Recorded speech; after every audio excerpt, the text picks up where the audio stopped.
Tervist! Seoses eriolukorraga riigis koroonaviiruse leviku tõttu hetkel puudub meil võimalus teha videot just sellel kuul, nagu oli eelnevalt planeeritud.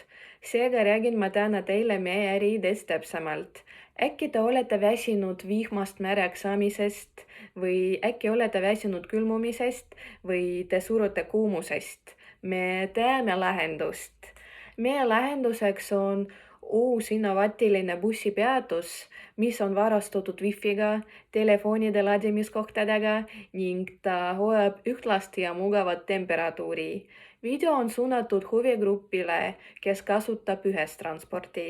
Kõik me teame, et Eesti on selline riik, kus umbes 50% aega sajab vihm või puhub tuul.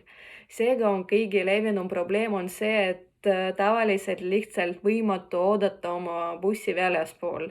Ja just selleks me mõtlesime välja, et soe peatus aitaks sellega helda ja lisaks wifi annaks mugavam võimalust ühestranspordi tunniplaani kontrollida. Kõige suurem kasu meie bussipeatuses on selles, et te enam ei pea märjaks saama ja külmuda transporti oodates.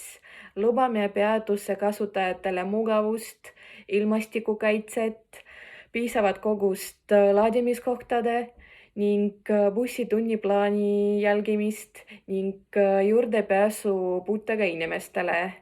Rääkides eristumisest turul, võime ausalt väita, et meie pakutav teenus on ainukene Eestis. Ja meie äriidee eksperdiks on kõik meie rühma liikmed, nii et küsimuste korral võite julgelt pöörduda meie juurde kas emaili või telefoni teel. Ja juba varsti avaneb meie esimene peatus elanike jaoks. Nii et tule ja proovi esimesena.